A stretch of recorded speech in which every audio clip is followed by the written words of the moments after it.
Good morning, good afternoon, good evening, and welcome to our 320th weekly webcast. Now, if this is the first time you're joining us, welcome. If you've been with us before, welcome back. The way this works is this is an AMA like you see on Reddit, meaning ask me anything. You can ask me business questions, career questions, investing questions, personal growth questions, startup questions, any questions you want to. And my humble goal here is to help you take your career, portfolio, happiness to the next level, etc. Without further ado, let's begin. I'll take your questions in a second. One quick housekeeping announcement. I want to ask for feedback. So over the years, I've been making tons of reaction videos on my YouTube channel to TV shows like Billions, The Big Short, Margin Call, Wall Street, The Wolf of Wall Street, and I'm working on Too Big to Fail right now. What I'm also working on is Suits. Okay, so finance lessons from the television show Suits. And I want to ask you for feedback. Let me know which shows or movies you want me to do reaction videos on so I can teach finance in a more funner way, as my kids used to say. All right, let me get to your questions. Thank you. First question is from Matthew, which is my son's name too. What side hustles do you recommend? Yeah. So before you start any business, whether it's a full-time one or a side hustle, I want you to write a complete business plan first, because failing to plan is planning to fail. Let me show you quickly here. So in my product, my MBA programs, and all my products on my website, I have a venture capital bootcamp. And what I do is I teach you how to write a business plan from scratch. You have to write a full business plan. You don't have to buy mine, buy anybody's, please. But write a full business plan and really focus on the financials, okay? And what comes out of this is a full business plan, if you answer all the questions with me, as well as presentation slides. The reason I say you have to focus on the financials is because without data, you have an opinion and not a great investment thesis, okay? And the way you know you have a great business plan is if you finish it. Because I ask you hundreds of questions in the business plan process. And if I convince you while you answer the questions that it's not a good idea, then move on to something else. And you only have to be right in business one time. Now, in terms of what kinds of side hustles work well, I would never start a side hustle where you have to actually ship a product, like a physical product. And this here, for those of you listening on podcasts, in my hand, I'm holding a cartridge that bankrupted the entire video game sector back in the early 1980s. This is the video game E.T. And Steven Spielberg blessed it and said, yeah, let's go ahead and release it. It was so bad, and Atari made hundreds of thousands of these things, that Atari had too much inventory. They declared bankruptcy and had to bury these things in the middle of the desert. So I don't want you to make any company or start any company where you make a physical product unless you do what Michael Dell pioneered, which is this. You sell the product, you collect the cash, then you build it, then you ship it. Now, I think the best online side hustle you can possibly do is teaching. And of course, I'm biased, but it's really easy to do, and anybody can teach. Pardon me. And when one teaches, two learn. So all you need to have is what you already have. Your internet connection, video, audio, cell phone, whatever it is. And as Seth Godin said, you already have everything you need to build something far bigger than yourself. Now, to get started teaching online, you can go to udemy.com, or what you can do is you can go to teachable.com and host it on your website. I do both of those for my direct and indirect strategy. Everybody has something to teach. There's a woman that I interviewed in one of my columns years ago. I think her name is Patricia Greenwald, and she teaches on Udemy how to bake bread. And she's made a killing. And she was in this awful marriage where her husband beat her, God bless her. And she had the courage to take her kids with her, move out. She was living off of food stamps. And she asked herself, what do I want to teach? What do I love doing? Well, she loves baking bread. How prophetic. And she's made a career out of it. For those of you that play Fortnite like my kids do, Ninja, who gets paid millions of dollars a year to stream Fortnite, he started on Udemy as well, teaching how to use Twitch. So I think the best side hustle you can possibly have is teaching. Now, a lot of people, including my parents, want their kids to be doctors, lawyers, engineers. Well, the problem with those three careers is that you can, especially with doctors and lawyers, you only have one customer at a time. If you teach online, you can literally have millions of customers at the same time. If you want to teach online, drop the topic here and ask me all the questions, and I'll help you get started for free. Okay. All right. What you can also do is you can go to websites like Fiverr.com. That's Fiverr.com or Upwork.com. And you can sell your services. Like you can create marketing materials, PowerPoint presentations, Excel models, programming, etc. on those aforementioned 2 websites. Write a business plan first though, please. Next question is from Matthew, which is, what study tips would you recommend? Yeah, let me answer this in a way where I help you all with your level of focus. Okay, so regardless if you're a student or working full-time. So what I found personally when I was younger is the first hour of every single day, I get a lot of stuff done. Then if I try to cram at night, 10 hours at night is not as good as the first hour in the morning. Now, I'm going to introduce you to a couple of biohacks to trick your brain into thinking it's the first hour of the day all day. First of all, what I do is, and many of you know this, I get 20 to 30,000 steps a day in my office, okay? So I've got one of these crazy stand-up desks and a cheap treadmill. They're about $120 or so on Amazon. And so what I do is I walk all day long. And I bring my desk up so I can type, right? You got to wear your Apple Watch in your pocket to count steps though. And if you do this all day long, it's going to feel like you just woke up. Yeah, it'll really help you focus. So that's one hack. Another hack I have is I'm part of this whole quantified self movement to the extent that I monitor all my vitals. And the way I do it, and there's lots of products like this, is I use an Oura ring, Oura.com. I'm not sponsored by anybody, I never will be. But I use this to monitor my sleep patterns and everything. The most important thing about focus is rest.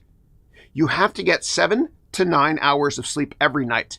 And this thing will monitor it for you. I think an Apple Watch does it as well. Now, what you really want to monitor closely is what's called deep sleep. And deep sleep, as opposed to REM, or rapid eye movement, deep sleep is when your brain fixes itself, your body fixes itself, your muscles grow, etc. And the way to get incredible deep sleep, it's very simple, is don't eat too close to bed. But most importantly, if you're going to use your iPhone or any device before bed, you have to wear glasses. And I went to Stanford University Sleep Site for this. You have to wear glasses that block blue light. Okay, blue light from your device will stop deep sleep. It'll age you. It'll destroy your life. Let me show you the product that I ordered off of Amazon. All right, so I'm going to go over here and go to orders. And then I'm going to go to, that's my wife's stuff. Let's go to glasses.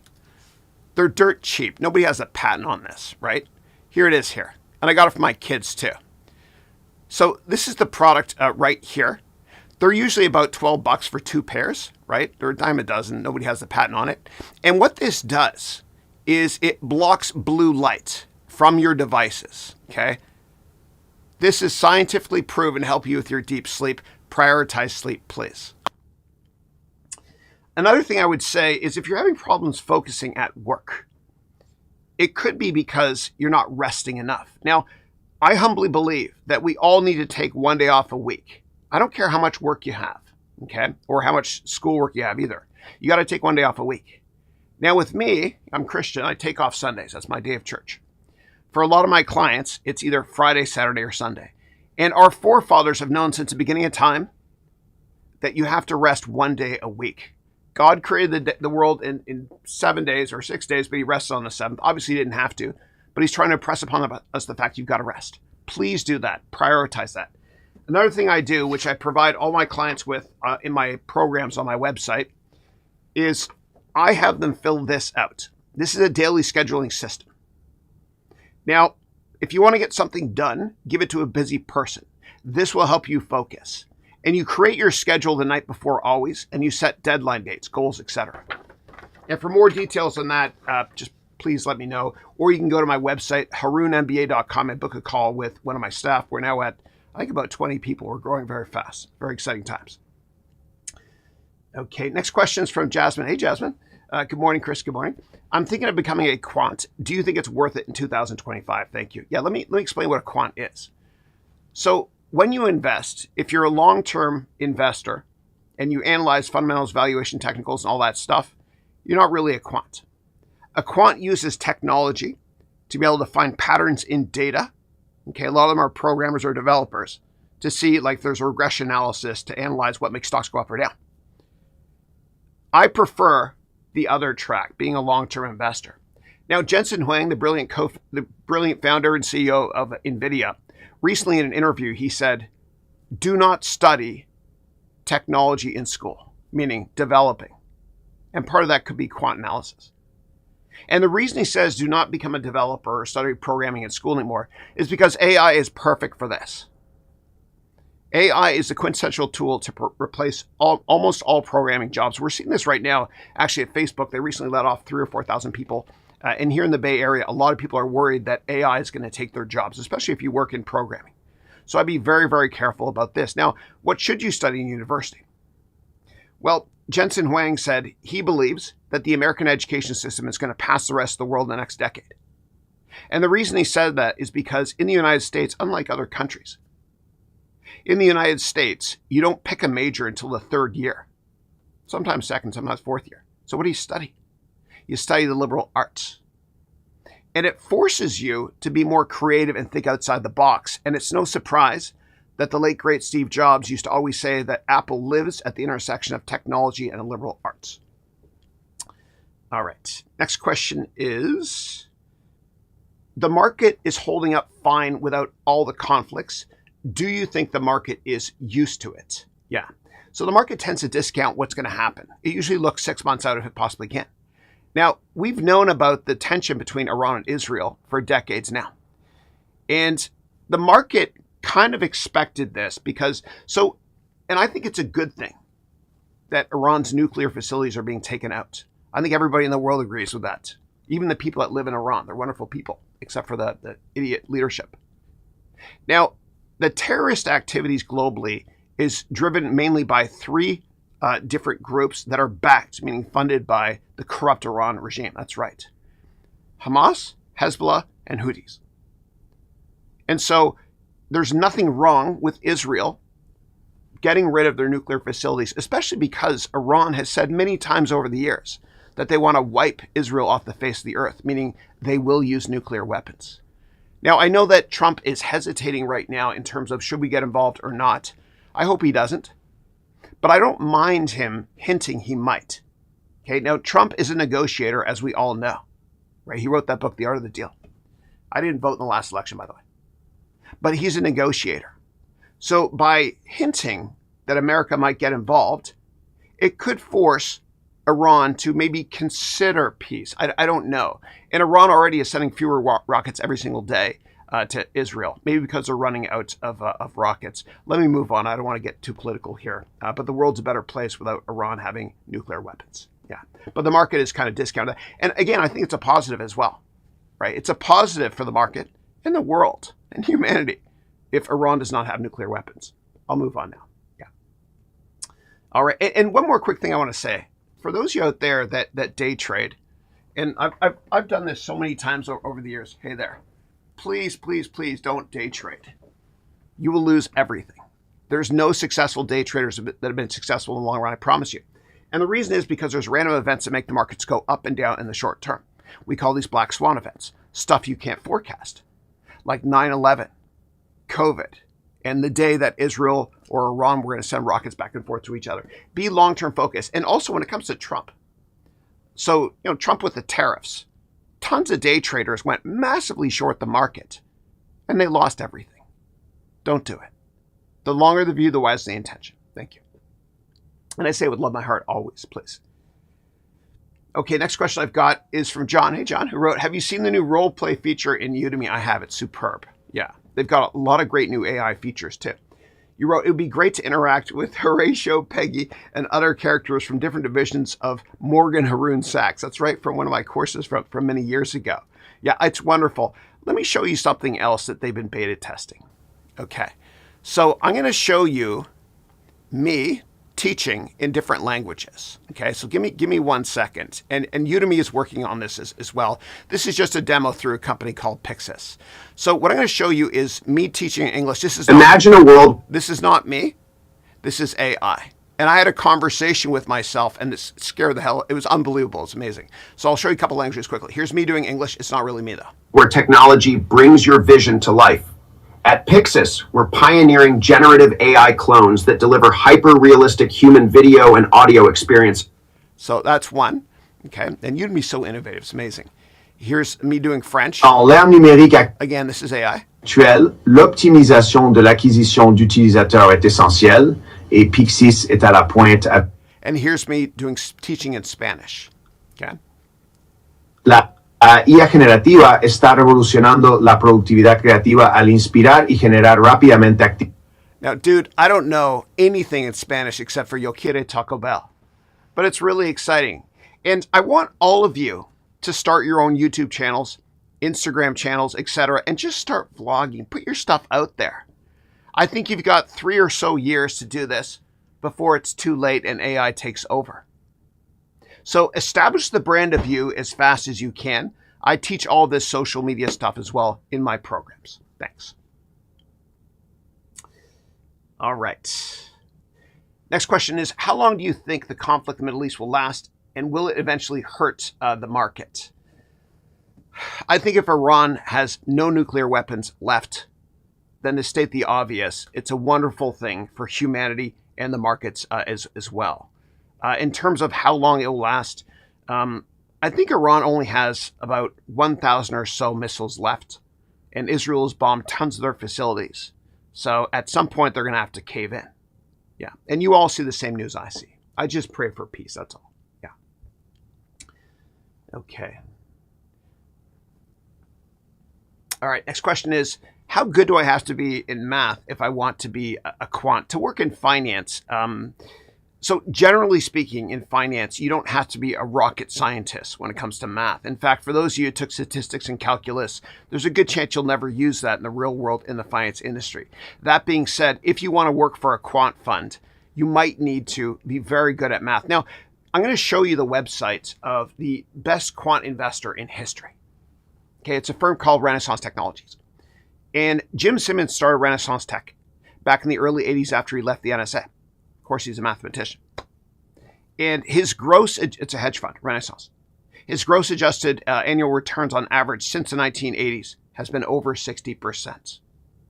Now, one data point doesn't make a trend. There are hardly any funds that can do this. And I can talk about his investment methodology if you want me to. But let me show you very quickly his website and what they look for to hire. Okay? So it's called Rentech, Renaissance Technologies. I think this is it. Okay, give me 1 second. Renaissance Technologies. Here it is. Okay. So if you go to careers here, or about, as we say in Canada, you'll see here that on their staff, they have 90 PhDs in mathematics. Nobody has a finance degree there. They study math. So if you want to be a quant and work at a quant fund like Renaissance, mathematics would probably help you. Let me move on to the next question. Okay, and then you wrote, do you have courses that can help me become a quant? I do, because I teach a lot about AI. And I teach a lot of AI courses with Luca Anderson. I'm sure a lot of you have taken my AI courses with him. He's one of the top 100 AI experts on the planet, according to Google developers, and he's joining me on July 1st as my CTO. And so in our AI courses on my website, I do teach a lot of quant stuff that can help you. Yeah, regression analysis, machine learning, etc. Next question is, can I make alerts based on the daily RSI, meaning relative strength index? Is it worth doing when I've already evaluated and chosen several stocks? Yeah. So whenever I analyze stocks, what I do is I look at these 3 things in this order. I look at fundamentals. Let me go there in my spreadsheet that I provide my clients. I look at fundamentals. Okay, and this is dummy data. Fundamentals, valuation, and then technical analysis, a distant third. Now, when it comes to technical analysis, it's a good thing to focus on after you've done your research. And I've got 100 investing steps, and one of the last ones here is technical analysis, which is hidden behind me here. But after you've done your research and you're ready to buy a stock, I love to look at stocks that are massively oversold. And let me show you a great example with NVIDIA. So I'm going to go to finance.yahoo.com. So if I type in here NVDA, everybody was panicking, a lot of day traders especially, okay? They were panicking earlier this year. They were panicking because NVIDIA was massively oversold for many, many reasons, market-related, tariff-related, etc. So let's take a look at the chart together, and I'll talk about the RSI. Okay. Ignore the bottom chart here. But you can see right here, when there were the tariff wars in April, or the taco wars, I should say, right here you can see the RSI of NVIDIA. And I might be covering up a little bit, I don't think I am, but was about 20. That's when you buy. After you've done your fundamental research and valuation-based research, of course. Yeah. And I always love to buy broken stocks, but not broken companies. What does that mean? Well, a broken stock is a stock that has great fundamentals, but it feels like you're catching a falling knife. I love buying in those situations because you got to be a contrarian. And it's like Wayne Gretzky, and I'm a proud Canadian living in the US, but Wayne Gretzky, who's my my hero, he was very successful because he said, I don't skate to where the puck is, rather I skate to where the puck is going to be. And by the same token, you have to buy stocks or investments that people are going to like. If you buy the same stock everybody loves right now, then there's not that many incremental investors that push it higher. Be a contrarian and watch your net worth take off in the long run. And then the next question is the 100 steps to the dashboard I just showed you available in Udemy? It's not. It's on my website. Yeah. Yeah. Same with my real estate course and lots of others just on my website. And my entire MBA program, which is 500 hours, is only on my website as well. Yeah. Udemy is a good partner for me for my indirect channels for lower price courses. Yeah. All right. Next up, Rowan wrote, how long should it take a beginner to complete your 500-step analysis on a stock? 100 steps, yeah. Compared to how long it takes an experienced investor. Yeah. So let me show you. So the best way to analyze stocks is to look at qualitative research, quantitative, and financial research. The most important thing you start with is the management team, because that's what a company is. You're investing in people. Don't ever invest in a tech company if the founder's left. Okay? Thank you. So this will probably take me, I could probably do it in about 2 days. But for a beginner, I would say initially about 2 weeks. And then you get better. Because over time, you kind of understand what the noise is versus what the drivers are. Yeah. And that spreadsheet I showed you is great to bring to your interviews as well. If you're interested in getting a job in finance, we have a very comprehensive Finance Bootcamp program where you get access to me every day, 7 hours every week, actually, at least an hour every day, 300 hours per year with me in a small group Zoom meeting and one-on-ones. If you're interested, go to the description of this video and set up a call with somebody on my staff that can walk you through it. Thanks. Okay. Next question is, in quotes, you wrote, according to people familiar with the matter, alerts are numerous. How do you filter them more? Yeah. So I think you're referring to something I mentioned in a course several years ago, which is this. When it comes to insider information, everybody's listening now. When it comes to insider information, the media gets a hall pass. They're allowed to not transact on it, but report it. It's the weirdest thing. I don't get it. So there's fantastic publications I pay close attention to, including the Wall Street Journal, New York Times Deal Book, the Financial Times, Business Insider, and one or two others. And journalists quite often will hear about insider information and they will talk about it in an article. And they might say something like this. According to people familiar with the matter, Microsoft is about to buy Activision, for example. And they never reveal their sources. And so what I've done over the years is you can set up Google Alerts where you get an email the second something happens regarding news flow you're interested in. So I set up Google Alerts for this in quotes. According to people familiar with the matter, and that will keep the entire string together. And then I put the ticker or the stock name, I should say. And I do it for stocks that I follow very closely. And so if there's a rumor from one of those great aforementioned publications about a company getting acquired, you'll get an email right away. Yeah. And that's what they usually write, according to people familiar with the matter. Yeah.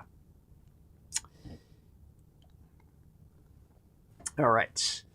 And then Ray wrote, in what part of your day do you make financial modeling? Do you use two monitors to type in data while looking in 10Ks? Yeah. Yeah, so I use my non-production computer. I wish I could show you everything. I've got like 5 monitors here. So I use my non-production computer. What I have on one monitor is sec.gov, and the other monitor I have is my financial model. Yeah. Okay, and KDL donated $10. Thank you so much. That will go towards building schools. I'm building 1,000 schools in Africa. Each one is going to cost 100 grand. That means it's going to cost me $100 million to make them all. I'm growing my business quickly. Okay, but that what you just did, that will go directly here. Okay, this is the school we're building right now in Kenya, and then we finished one in Rwanda a couple of years ago as well. Thank you. So your question is, again, thank you for the donation. God bless you. Chris, hope all is well. Still studying for my Series 65 exam. I took that years ago, yeah. I did not do well last time. Sorry to hear. I think you need 70% or higher to pass, yeah. Just want to say hello. Additionally, love my subscription and access to resources you provide. Thank you so much. Now, I'm going to give you and everybody advice on how to pass exams without reading the questions. What I'm going to tell you works if it's a qualitative question, meaning with numbers that would work. I can pass a lot, humbly, I can pass a lot of multiple choice exams without reading the questions. Here's how I do it. For the rest of your life, and I hate to say this, but when you write exams, I want you to think like a lawyer. I love civil rights lawyers. I hate the rest of them, for the most part. I want you to think like a lawyer. For example, okay? And I want you to think of exceptions, okay? And by the way, are you a jerk before you go to law school, or do they teach you that in law school? Somebody please tell me. All right, here's a question. What color is this? And here are the answers. The answer is A, it's always black. B, it's never yellow. C, it's always brown. D, none of the above. Is it always black? Well, it depends. I can find an exception for that. What if I were to change the color of my lighting? It might not look black, right? It's never black. Well, it does look black now. That one's wrong. A and C are wrong. So B, is it sometimes yellow? That's the right answer. Because if you had a yellow light on, if you're outdoors, it might look a little bit yellowish. I know it sounds ridiculous, but the bottom line is this. Think about exceptions and eliminate those answers. So think of like answers with the word always or never are wrong. The wishy-washy answers are right. Sometimes it may occur, that sort of thing.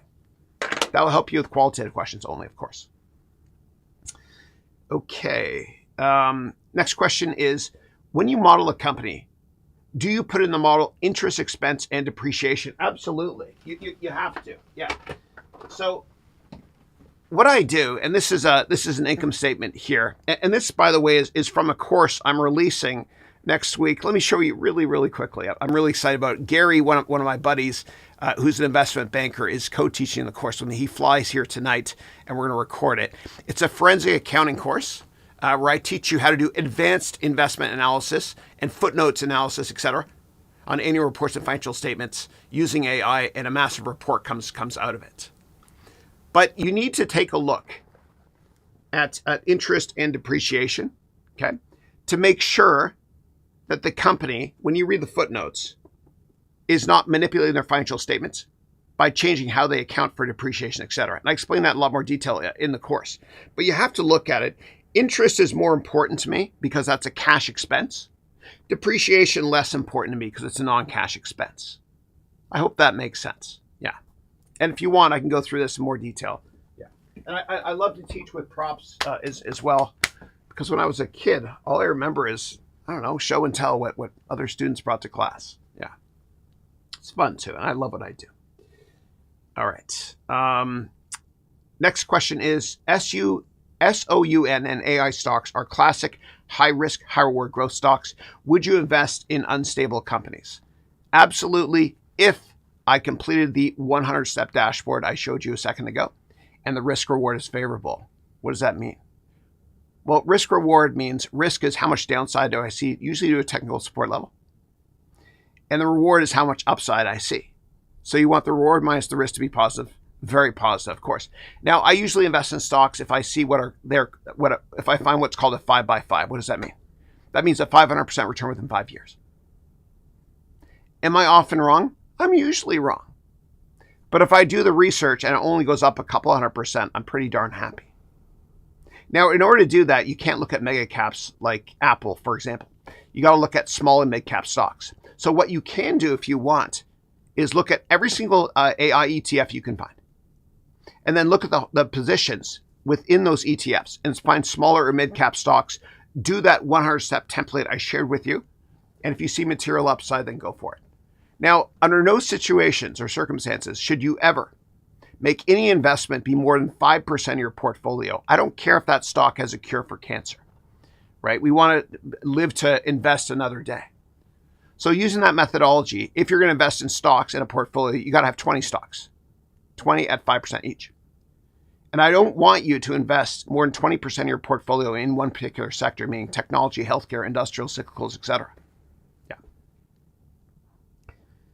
Okay, next question is, do you think Meta's open source lemma models have chances against the competition? They could.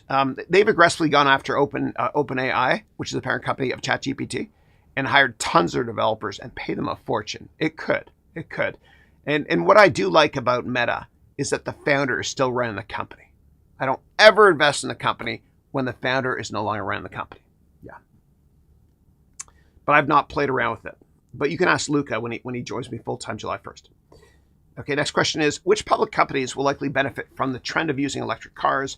Should they also be founder-led to invest in them? Yes. And I do consider Elon Musk a founder of Tesla, even though he wasn't the very first employer there. It's kind of different, yeah.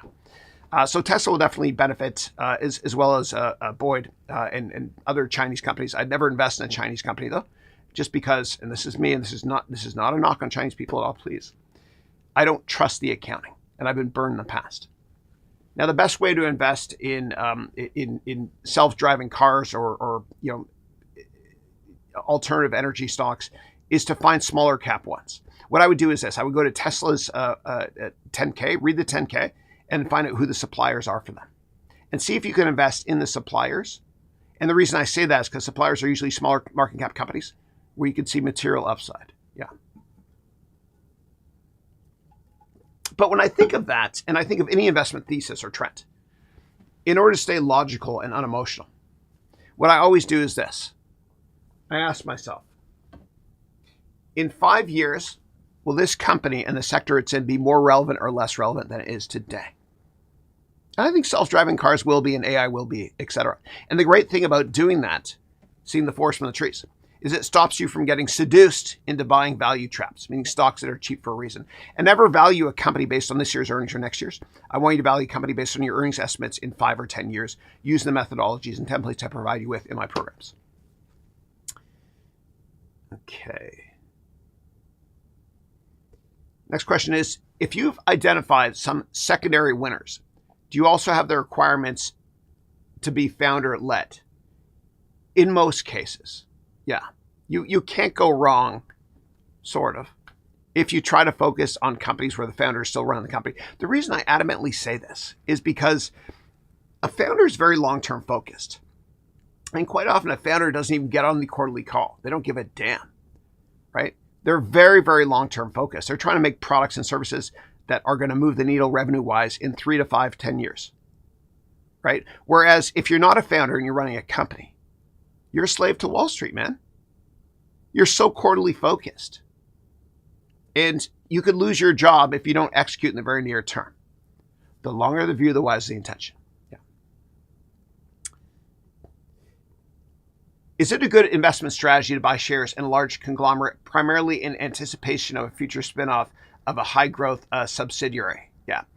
Yeah, but those are harder to do, right? So if you look at companies like General Electric, United Technologies, etc., right?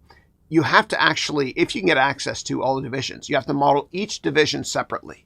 And then you have to thoroughly understand if the company, if it's broken up, if you believe it's going to happen, is worth more independently than as is. A classic example of this is eBay. So eBay, many years ago, owned their auction business, which value investors loved, and PayPal, which growth investors loved. Now, you're either a growth investor or a value investor. You're not in the middle. Nobody wanted to buy the stock. So what Carl Icahn did was he bought, I think, a 30% stake in the company, muscled his way onto the board, pushed out the management team, including John Donahoe, who I've met before. He just got let go by Nike. Really good guy. He's like 8 feet tall. And he split the company in two. Value investors love the core eBay auction business, which throws off a lot of cash. And growth investors loved PayPal. And so the two companies, when they left eBay, when it broke up, were worth a lot more. Yeah. Yeah, I don't believe in investing in conglomerates. Yeah. When you speak about 20% invested in a sector, do you mean net worth? If not, why? Yeah, no, what I mean is this. So let's say you have $100 to invest in your personal portfolio. I don't want more than $20 to be in one particular sector, like technology, industrial cyclicals, retail, healthcare, whatever. It's just good risk management. And make sure you invest in very liquid stocks, because illiquid stocks own you in a down market. I can go into more detail on that if you want me to. Moving on to the next question from Ray, which is, how can I track early signals like breakthroughs or supply shortages to spot the next big investment winner across emerging tech sectors, not just AI or NVIDIA like stocks? Yeah. So you have to focus on what's called the mosaic. So if you're investing in NVIDIA, if you read their annual reports and go to their investor relations website, you can find out which companies are suppliers for them.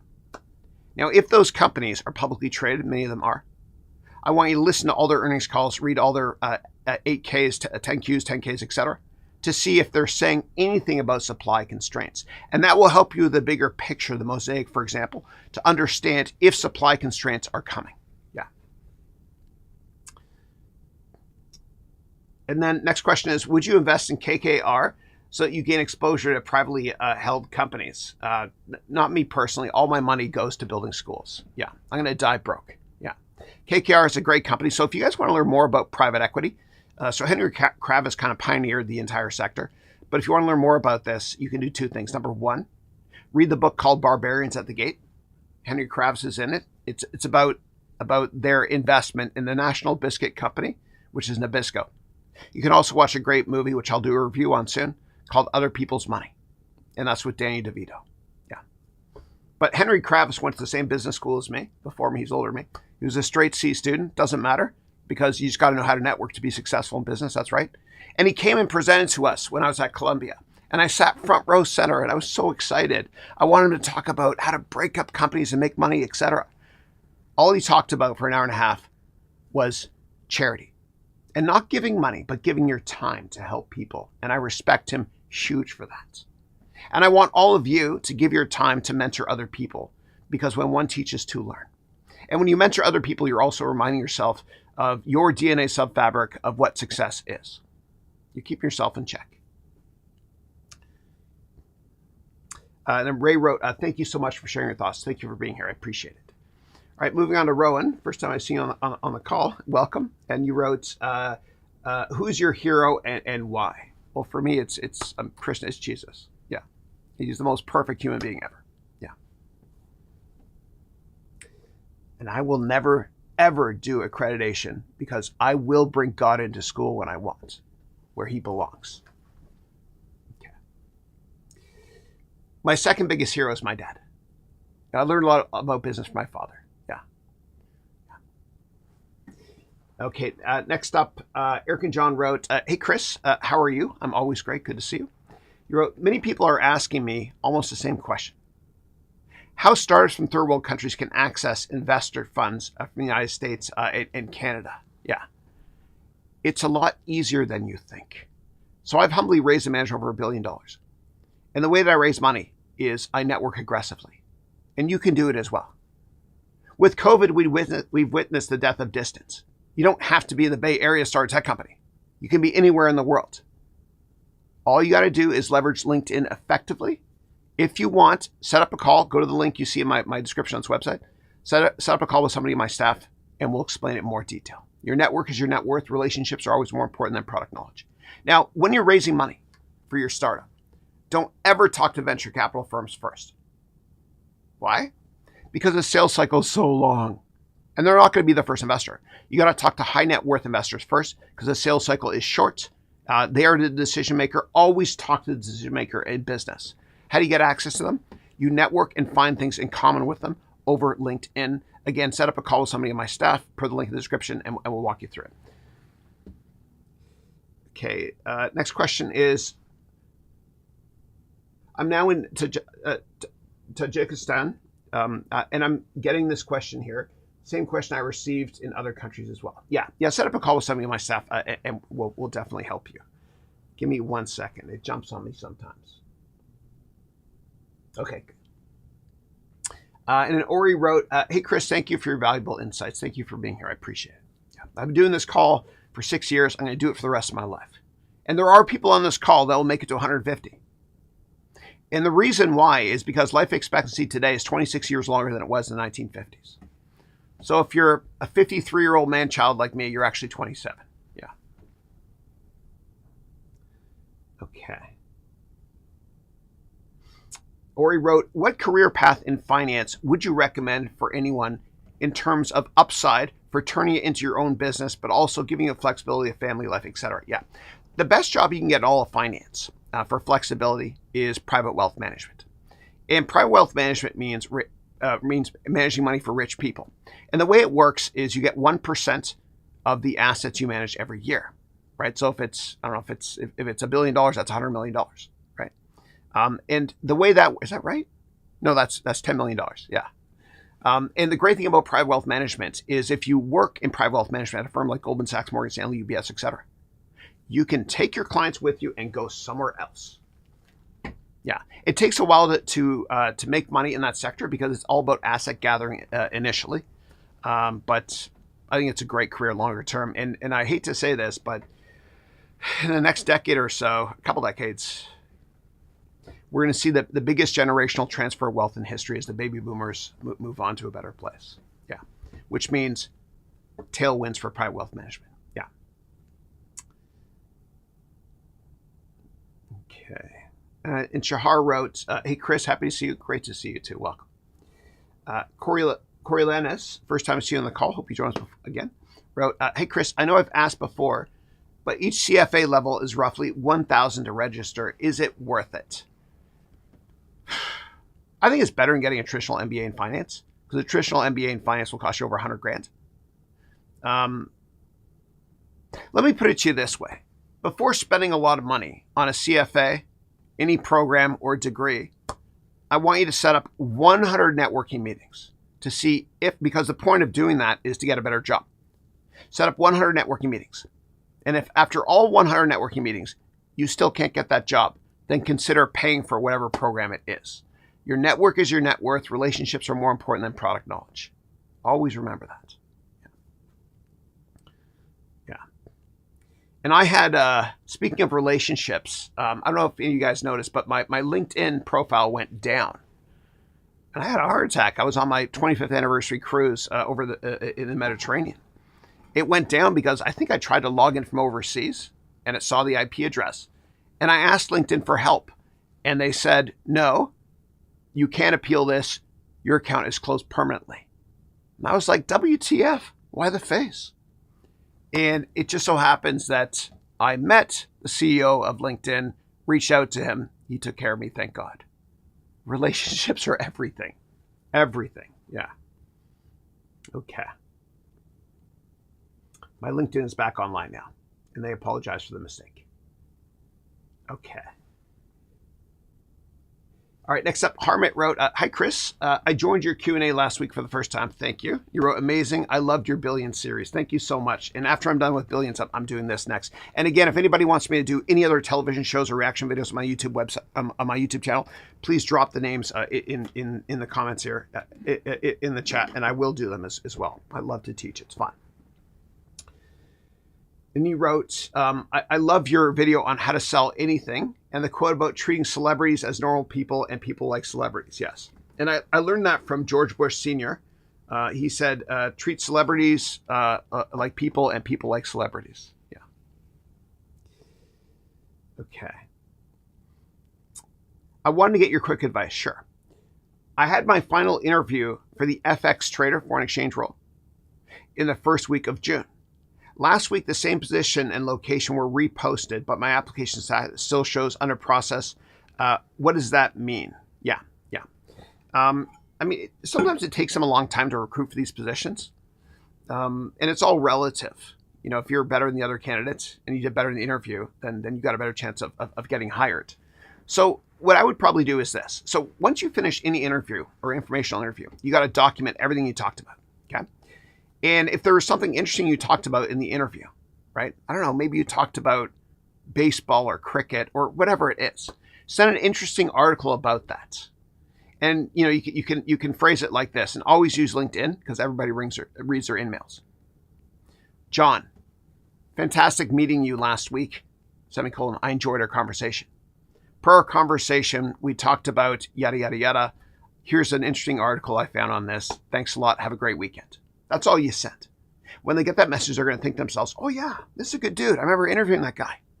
Let me talk to HR to see where we stand in the process, and I'll get back to him. Yeah. Now, I'm going to show you the best way to prepare for any interview, especially in finance. Give me 1 second to tee this up here. Okay, I'm going to grab this over here. So this is part of my finance interview bootcamp. I've got a 150-page exercise book. And what I do is I have you answer every question that they're possibly going to ask you, and your strategies before the interview, what questions ask the interview, etc. And we use a lot of AI as well to work smarter and not harder. So this is a new course I just put up for my Finance Bootcamp on my website. See the link in the description of this video for more details. Okay. All right, let me get to the next question here.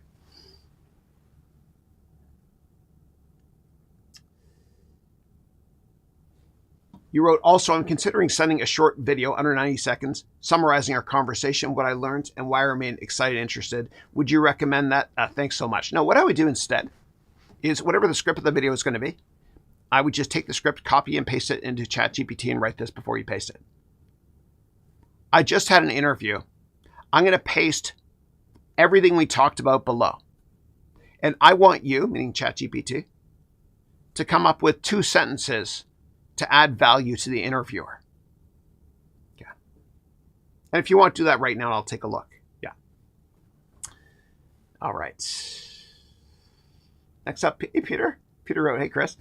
Regarding business-themed reaction videos, there are a lot of Simpsons episodes where one member of the family or the other cooks up a new business scheme that fails. If you ever run our episodes, there's always Family Guy and South Park. Dude, I love the Simpsons growing up. I can't believe it's still in syndication. And Family Guy as well. It's risque, but I love it. Seth MacFarlane's brilliant. Yeah. I wonder if I can find finance stuff in The Simpsons. I'll look for that. Thanks. All right. Rick wrote here, hey, Chris, hope you had a great week. Likewise. I recently went on my first informational meeting on LinkedIn. I did exactly what you told not to. I started off expecting the connection to go smoothly, but I didn't know how to bring up topics. So went directly with business instead. And then you wrote, I confess that I stalked him to bring up topics was kind of because one of your old students. And then he now sees me as a less potential friend, but a junior person who seeks advice a bit. The whole call was awkward, though, with me banging my head to bring up topics. Yeah, you got to prepare ahead of time.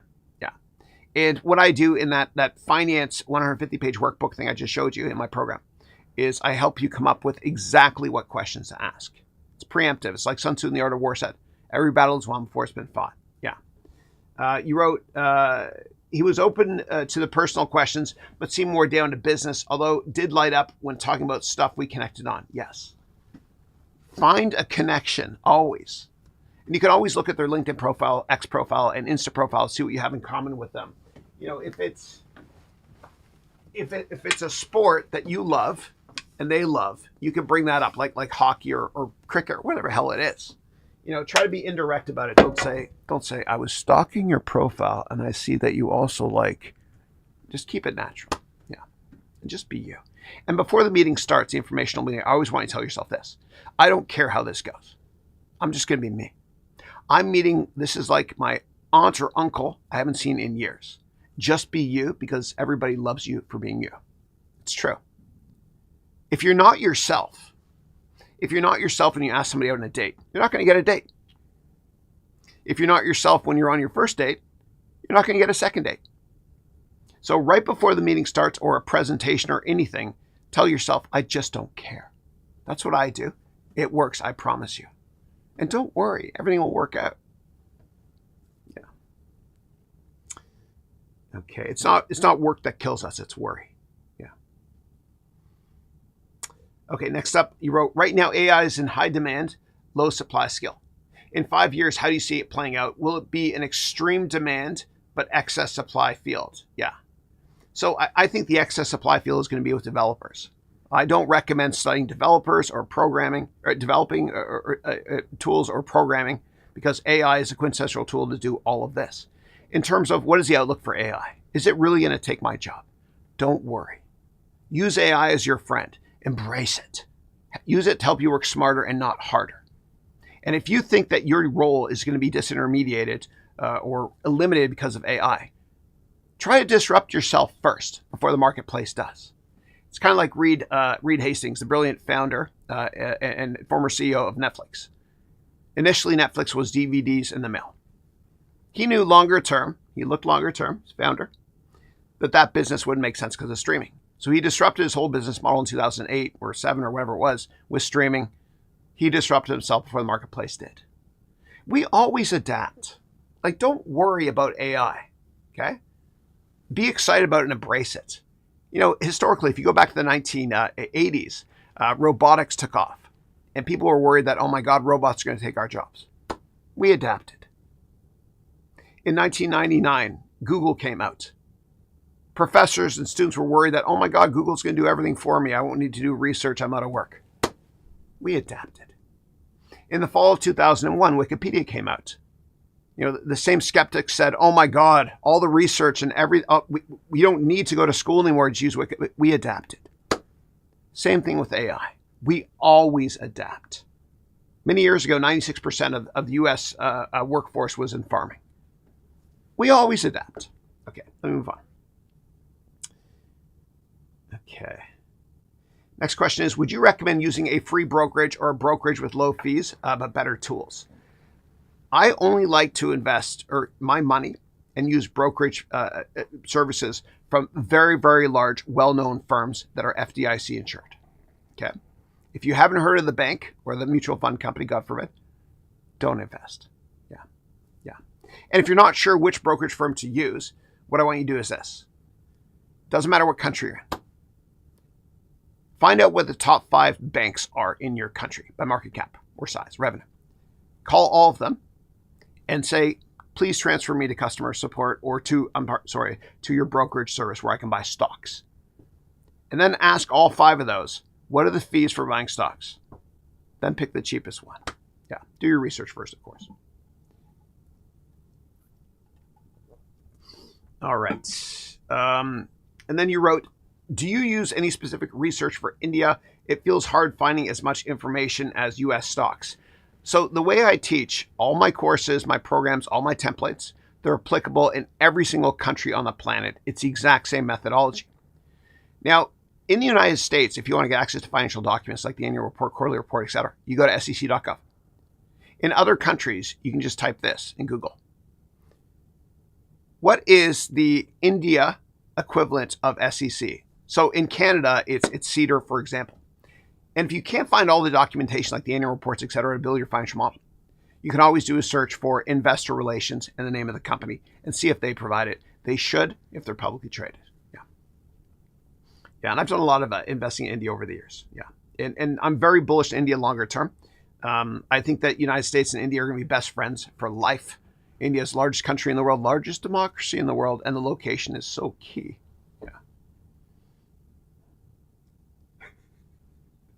Busen wrote, please don't take Spanish lessons from the Taco Bell dog. Dude, that's all I can say in Spanish is yo quiero Taco Bell. Yeah. Okay, Tony wrote, I was doing my 100-step valuation. When it comes to the financials, do I use fiscal year or do I take first quarter to always be in May, meaning the first report of the current year? No, always use their fiscal year. Always use their fiscal year. And it's not going to matter anyway because your price target will probably be based on your earnings estimate in 5 years. Whether that's a January start year or a May start year, it doesn't matter. Now, the reason that a lot of companies have different fiscal year ends, meaning not just calendar year ends, is because the sector they're in or when they started. So I think Microsoft and Oracle have May and June fiscal year ends because they started in those months. A lot of companies like Hewlett-Packard have like an October fiscal year end because that's a government year end, right? A lot of their products used to go to government. Retail companies like GameStop, et cetera. Retail companies have fiscal year ends in January. And the reason is to account for returns after the December holiday shopping season. Yeah. McFlash, oh, dude, I love your image there. That's Bill Gates when he got arrested in Albuquerque for driving Very fast. Very cool.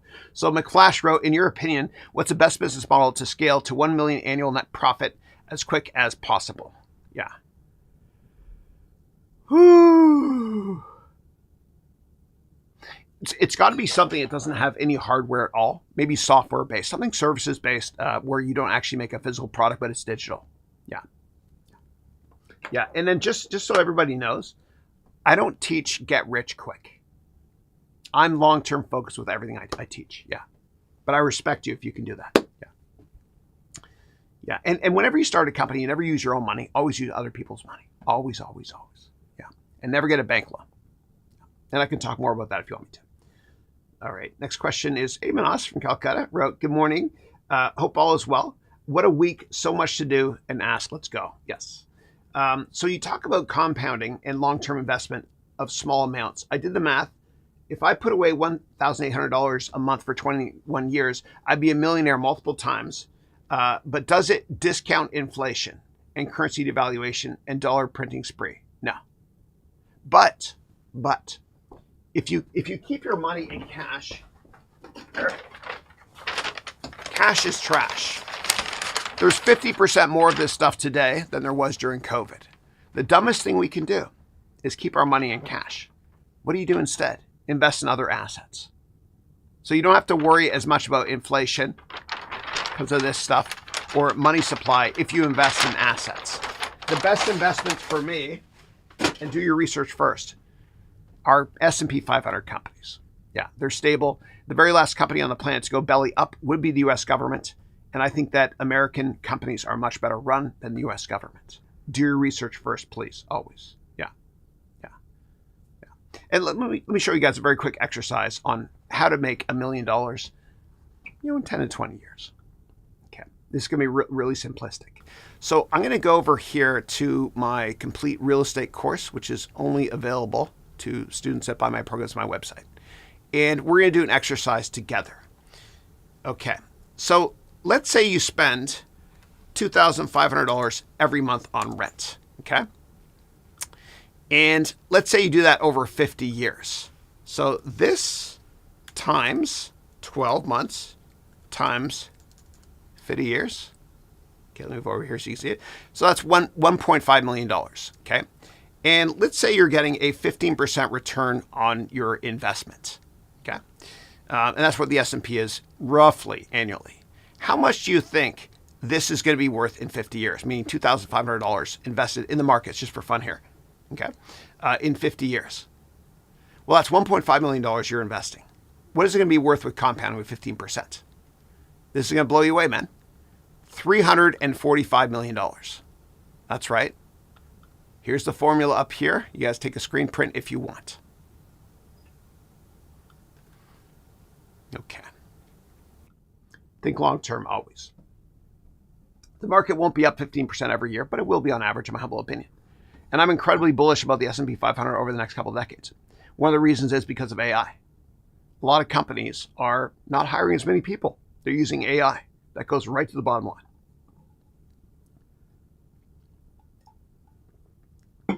All right. And then next question is, Chris, how do you overcome being a professional poker player on your CV? Yeah. Ooh. I would spin it in a different way. And I would spin it to the extent that it helps you with your job. Let me show you how, okay? And this will be a great case study for everybody as well. Okay, so what we're going to do is we're going to go to ChatGPT here really quickly, okay? All right, so I am a professional poker player. I want a job in finance. Make 3 bullet points on resume to pitch this. All right, so this will be fun. Okay, here you go. Applied advanced probability, risk management, and game theory principles to make high stakes investment decisions under uncertainty. Manage 6, some of this is BS, but from a game theory perspective, analyze opponents' behavioral patterns, market dynamics, real time. You can do something like this. You can even ask ChatGPT to dumb it down so I can understand what that means. Yeah. Okay. But being able to read people and having a high EQ will do a lot for you in your career. Yeah, I respect what you're doing. All right, McFlash wrote, do you know Iman Gadzi? He's the number one entrepreneur. I don't know him. I'm so sorry. Yeah, never heard of the name. Yeah.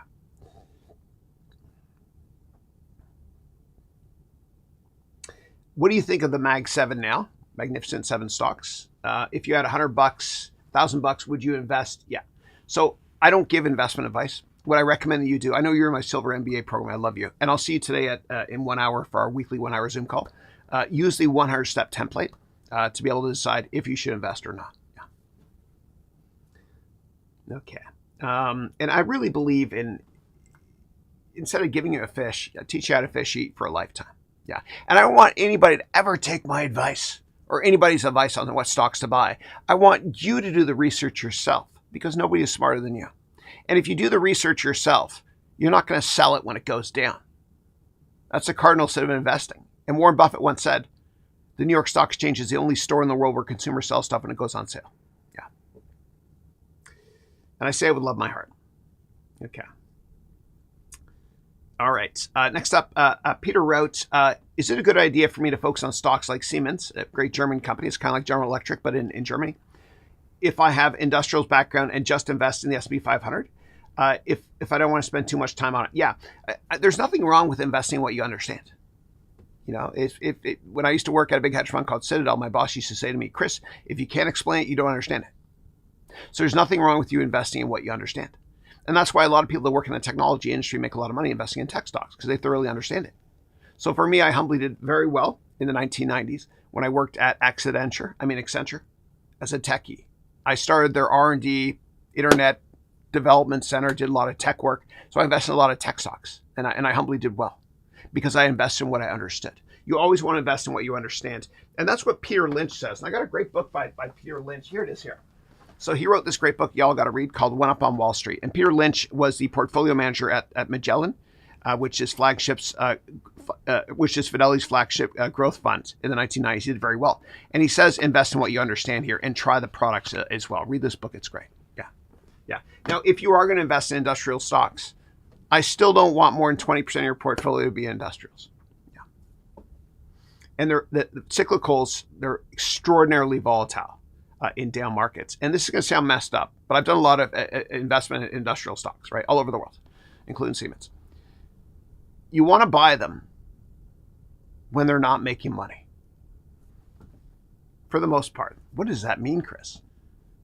Well, if you buy industrial stocks like Caterpillar, ticker CAT, when the PE is very low, it's cyclical. It's the wrong time to buy it. You got to buy it when they're at the bottom of the cycle, the economic cycle. I can go into more details now if you want me to. Always look at price to revenue if you want as well to see when the valuation bottoms in cycles. Yeah. That works especially well for semiconductor capital equipment companies like AMAT and ASML. Okay. All right. Manas wrote, why is Circle going wild in the markets? It's a stablecoin company up 300% a week. Yep. Since the IPO bubble. Yeah. So what's happening is this. There's government deregulation going on right now as well. So the Securities and Exchange Commission is going to take an active role in stablecoins, right? Tether, for example. And what that's saying is it's basically indicating in the marketplace that the United States government is blessing cryptos longer term.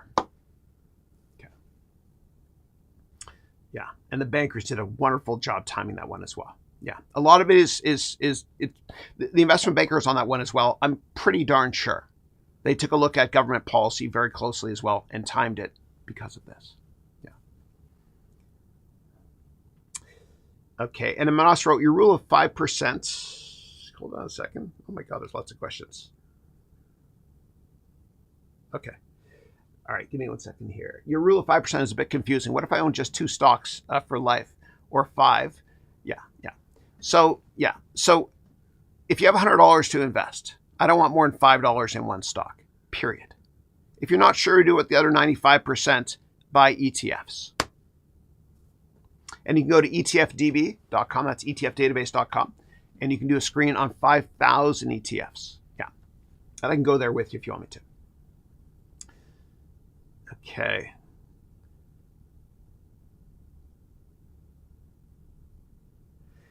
Peter wrote, there's a lot of companies where DCF is pointless. I like free cash flow and other FCE. What does that stand for? Sorry. Yeah, DCF is pointless in general. And the way to value the cyclical companies, as I mentioned before, is you want to buy them when they're not profitable, but you want to look at, historically speaking, when is the price to revenue trough, okay, in economic cycles, okay? I know it's a bit elusive, yeah. DCF is a pain in the ass to look at. I usually look at 3 or 4 different valuation metrics. DCF is good to understand because what is a company? It's a discount of all the future cash flows it can make.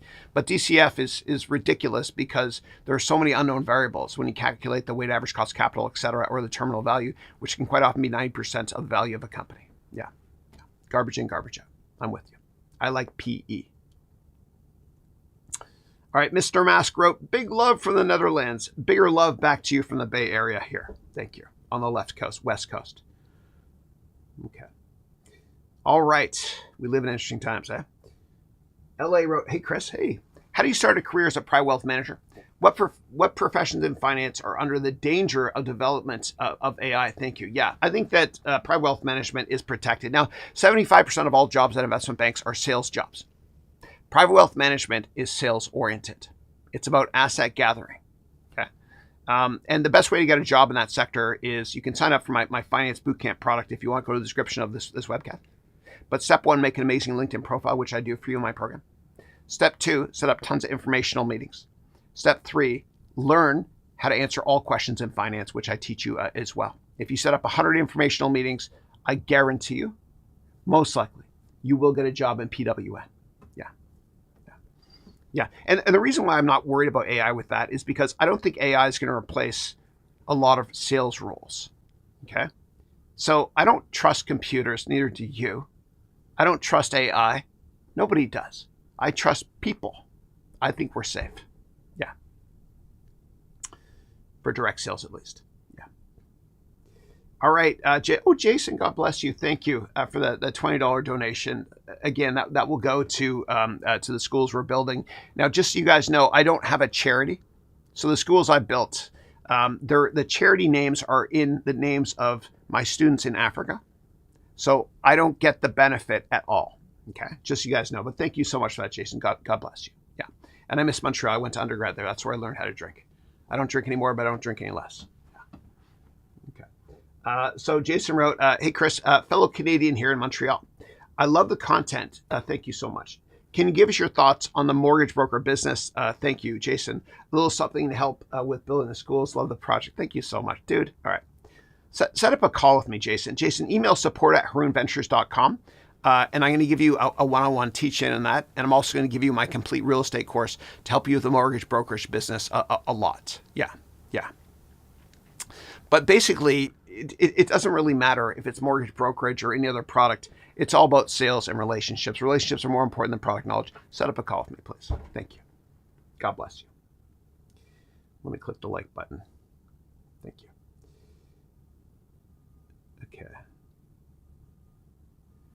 Okay, next up, Tony Chen. Hey, Tony. Wrote, hey, Mr. Haroun, Chris, please.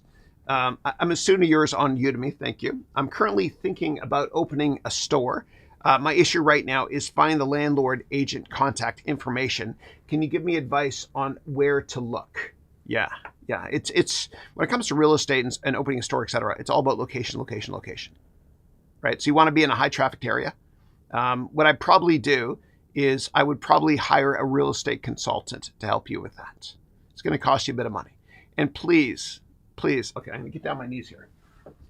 Do not open that store until you write a full business plan, please. Because it's so hard. The retail sector is so hard to compete in, right? Amazon is just dominated, so is Walmart. And what Walmart does, there's a big, really controversial, is in the United States, if there's 3 or 4 small towns, okay, not that far away from each other, Walmart, this is a big problem, will open a super center in the middle. And what will happen is all of the people that own retail stores will not be able to compete. They'll go bankrupt. And then Walmart pulls out and you've got 3 ghost towns. Yeah, it's deadly. Please write a complete business plan first before considering that. Please. Yeah. Okay. Or tell me what kind of store it is, and I can give you my humble thoughts here right now. Yeah, thank you. Okay. Excellent. All right. And J-Lo signed up. Thank you so much, J-Lo. Peter wrote, super interested in the AI course for fraud detection. When and where? Yeah. So that AI course I showed you earlier in terms of fraud detection by doing forensic accounting is coming out very, very soon. Okay, it's coming out actually. So I'm starting to record it tomorrow morning. I've been working on it for a year with Gary, one of my buddies who works in investment banking, forensic accounting. Okay, so it's coming out very, very soon. Okay, within 2 weeks or so, and this will help you with fraud detection as well.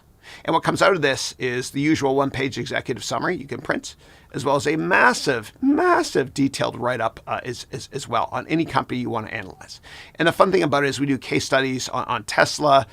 We also do case studies on Berkshire Hathaway, NVIDIA, etc. Yeah, coming soon. I love to teach. Okay. And then Munib wrote, how much does the Finance Bootcamp cost? Yeah, so it starts at $3,000. We have a 30-day 100% money-back guarantee. You can set up, I think it's 3, or maybe it's between 3 and 4. I don't know the pricing. My team takes care of it. I don't do the selling anymore. So go to my website, per the link here, and set up a call with them. Thanks. And we never discount our stuff. Yeah. And then Miriam wrote, I love your videos. Very cool. Thank you. I have so much fun making them. Yeah. And I'm so sorry about my dad humor in some of them. And if you meet me in real life, I'm a tiny man. I would love to meet you guys in real life. So I've got a 3-day event this September. I'd love for you guys to come. Okay. So let me show you how to come. And so what you do is you go to my website, harounmba.com, customer login, and then you go to the September 27th, 29th in-person graduation event. You have to purchase products on my website in order to attend, but I'd love to meet you guys. Okay, it's not just a graduation event. It's so much more than that. It's going to be a lot of fun as well. It's here in the Bay Area. Saturday is the graduation networking event. Sunday I do one-on-ones with all of you in person, so I can humbly coach you and be a small part of your success. And on Monday is casual. We go to Napa Valley together. And if you have questions about it, you can always email support@harounventures.com. Thanks. Okay. Manas wrote, can someone build a castle like Blackrock and Blackstone, not from America, but elsewhere? Is it possible? Or will America always have hegemony here? Thank you. No, it's possible. One of the reasons why companies do well in the United States is the DNA subfabric of America is really to help people start companies. There are fewer regulations here, a lot of tax incentives, etc. It is what it is. Yeah, it's easy to start a company here, and it's easier to also not have employees stay with you longer periods of time. Yeah, I said that in a very gentle way. Yeah, but it doesn't have to be America. Any country can do this. Yeah. Manas wrote, Elon said U.S. debt is unpayable and it will explode. Fox says Social Security will not work by 2030s because of debt interest. We'll hit a few trillion soon. Thank you. Yeah, I'm not as worried as you are. The American financial system was set up from day one to be, the lender, the last lender to the rest of the world, right? So the most stable currency on the planet as of now is U.S. dollar. Don't listen to the doomsday people on the internet. Don't listen to CNN or Fox. The reason they're being controversial like that is because they want you to keep watching. They might say something like, we're going to tell you why the US dollar is going to go to zero after this commercial break. Don't listen to anybody. Now let's talk about United States debt. Okay. Yeah, it's a lot. They have $36 trillion in debt. It's a lot. But this is the world's reserve currency. It is what it is. And I don't think there's going to be another world's reserve currency in the rest of my life. Maybe India one day, Indian rupee. Yeah. But everything is relative. Okay. Too big to fail. And that's actually the next video I'm doing for my reaction videos. This is probably the best movie I've ever seen for finance. Now, if you guys want to learn about the Great Financial Crisis, there's a trilogy of movies to learn about it. Okay. The first one is The Big Short. And this is the 2008 crisis from the perspective of a hedge fund. Then we have margin call, which is the 2008 crisis, meaning the financial crisis, from the perspective of an investment bank, Lehman Brothers. And this one here, the best one. This is the 2008 financial crisis from the perspective of the U.S. government. Yeah.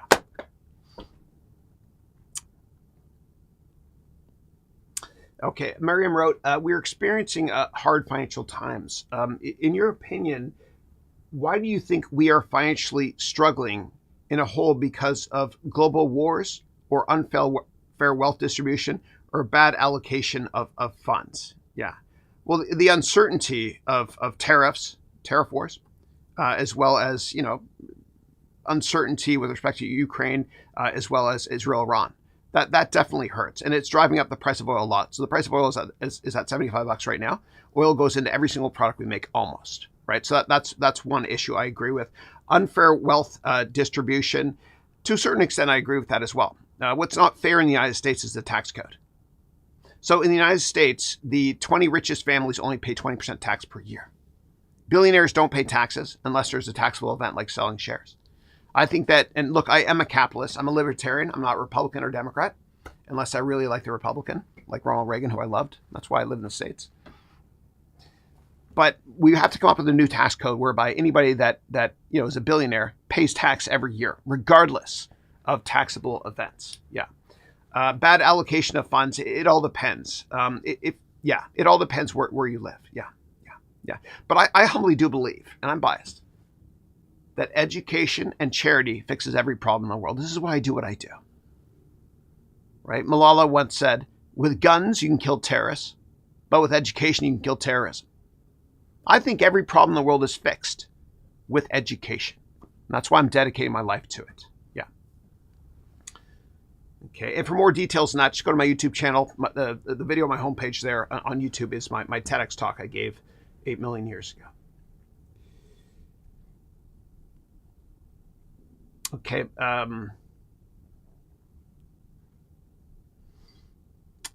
question from Manas about thoughts on Zuckerberg replacing programmers with AI. He's got a fiduciary duty to his shareholders to try to make sure that earnings are as high as possible.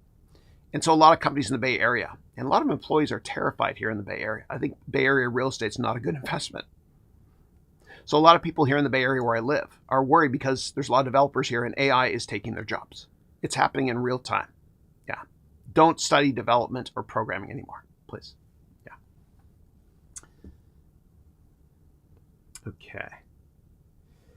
All right. And then Miriam wrote, is investing the only way to move forward? Provide me with a little bit more color there, please. But I really do believe what Warren Buffett says, which is you should spend what is left after saving instead of saving what is left after spending. And I'm not sure what country you're in, but I want you to do a search on what is the equivalent in my country of 401k, meaning a retirement savings program. If you maxed out your 401k every single year, if you did that every year and all you invested in was the S&P 500 index fund, you'd have over $1 million in 20 years. If your spouse did, you have over $2 million. If you maxed out your educational savings account for your kids when they're born up until the age of 18, so they can go to school if they want to, that's $700,000, right? So if you do it for you and your spouse, that's $2 million in 20 years. In 18 years, you got $700,000 here. That's 2.7 million. If you buy your own house, you're laughing as well. And I understand you can't do it every year, right? Times are tough. I couldn't buy my own place in New York City until I think I was like 30 years old. Yeah, I bought right after 9/11, which was terrifying. And when you buy a house, if it doesn't feel uncomfortable and scary, then you're buying at the wrong time.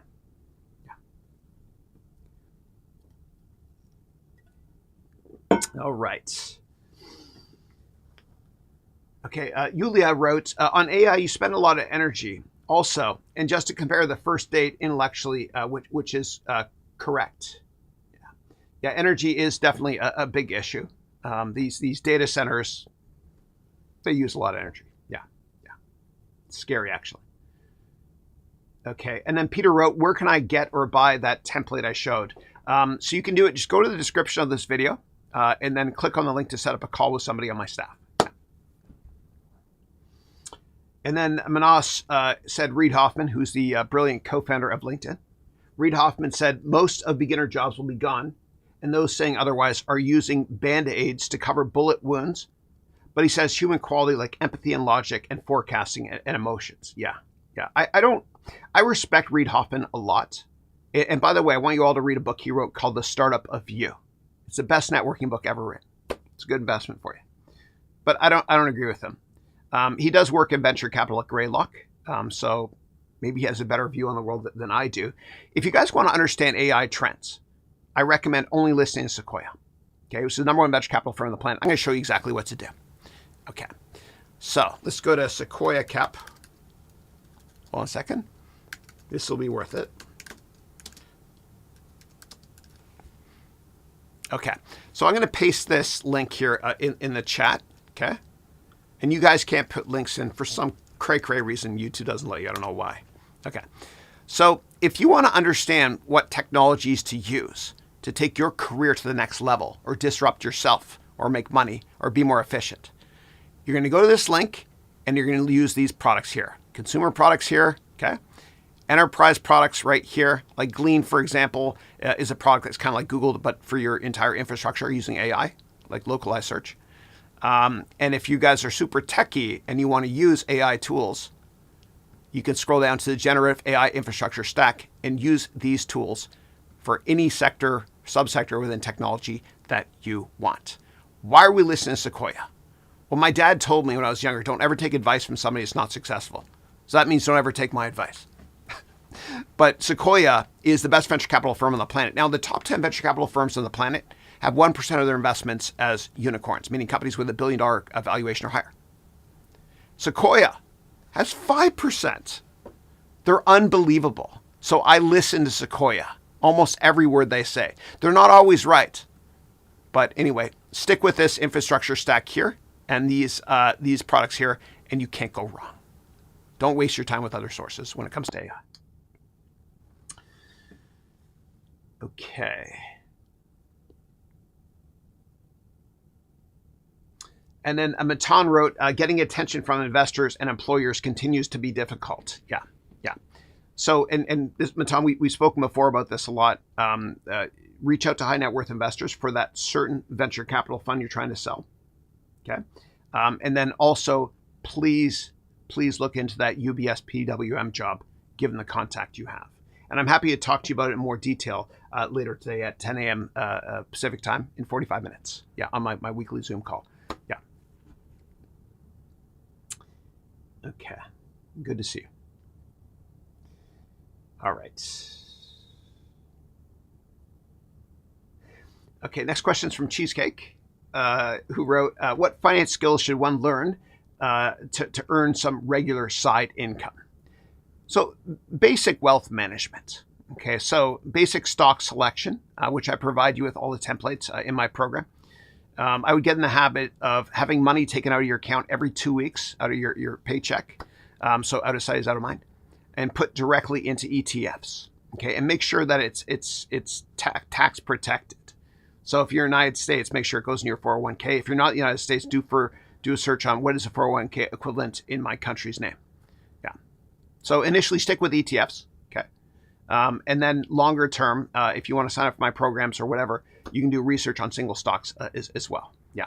Also, what I want you to do is try to look into buying your own house. It's the best investment you'll ever make, right? And the richest people in the United States own real estate. Okay. And so it's available on my website only, but everybody that buys any of my programs on my website gets access to this, where I teach you how to invest in real estate. Now, it's my goal that my students within 10 to 15 years make more money from the residential investment rentals than they do from their primary income.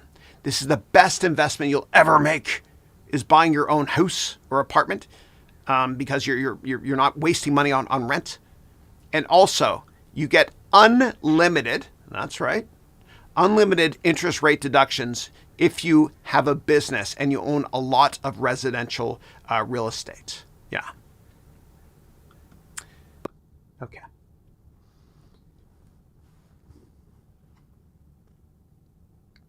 And then Munib wrote, I've been doing the dumbest thing. 80% of net worth is in cash. Yeah, please don't do that. Please don't do that. Yeah. Because you have no control of how much inflation is going to be. It's total bullshit that we work so hard for our money. And the United States government keeps printing more of this. We can't control it, though. So what do? Cash is trash. Have a diversified portfolio. What I would do with your 80%, though, is first try to see, I don't know if you own a place, an apartment or a house, but I would try to look at shelter first. See if you can buy your own place using that template I just showed you. Yeah. Okay. All right. Next up, Peter, thank you so much for the donation. God bless you. I appreciate that. So Peter wrote, hey, Chris, what is your opinion on Palantir, PLTR? I feel like it's a bit overvalued. I bought a $90 US and I'm holding for 10 years and never selling. Good. Sorry. Do your research first. Yeah. So I know Palantir quite well. I invested in it pre-IPO in venture capital years ago. We partnered with Peter Thiel's fund called Founders Fund. I believe in the management team. When you meet the CEO, don't shake his hand though, because he crushes it. It hurts. I really believe in the business model longer term. There's really not that many pure plays software services based companies that are AI focused. They are the market leader in my humble opinion. Their margins are getting better as well. When I first invested in the company, I was very worried because their two flagship products, Gotham and Metropolis, were very resource intensive, meaning if you bought those products and you fed in a lot of data, you had to have a lot of resources on the client side to actually feed it in. It's getting a lot better right now. So Palantir is in a league of their own. I don't really think they have too much credible competition right now. I don't see any reason why. I can't believe I'm about to say this. I don't see any reason why Palantir cannot be a $1 trillion market cap company. Kind of like I don't see any reason why Bitcoin won't be $1 million per coin at some point in my life. Yeah.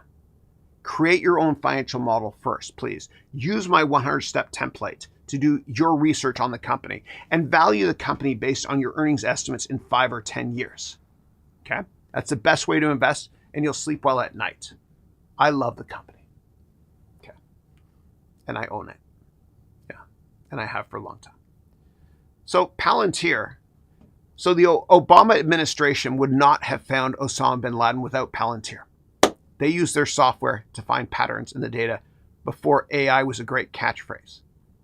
And one of the biggest risks with Palantir early on was that it was too exposed to government, right, as well as to financial services companies. They're much more diversified now. Yeah. And my cousin actually works at Palantir now. Okay. All right, next up, Ali. Hey, Ali, it's been a while. Good to see you. Ali wrote, I noticed that HEB MBA products have changed. I just want to know how this will affect Silver MBA students. Thank you for everything you do for us. There's no change to Silver at all. Yeah. So what I did historically was I launched this product, the MBA program, last decade. And what I would do is I had 3 products, Silver, Gold, Platinum. Silver, anybody can buy. It's the same product, right? With lots of new courses added. Gold and Platinum, I've taught it 10 times, right? Live sessions. Now, I changed it so that you get more access to me. So my new programs, what happens is you get access to me every single day. I do at least 1 hour every single day of Zoom calls with people that buy my MBA Accelerator product or my Finance Bootcamp products, right? So that's 7 hours every week, every weekday, okay? That's 300 hours per year, yeah. And if you want to learn more about what's changed, you can always go to my website, harounmba.com, and set up a call by clicking the set up a call button with somebody on my staff. And we are growing very fast. Yeah. Because I have to build all these schools. Yeah. And I will die broke. All right. Nintendo wrote, hi, how are you? Great to see you.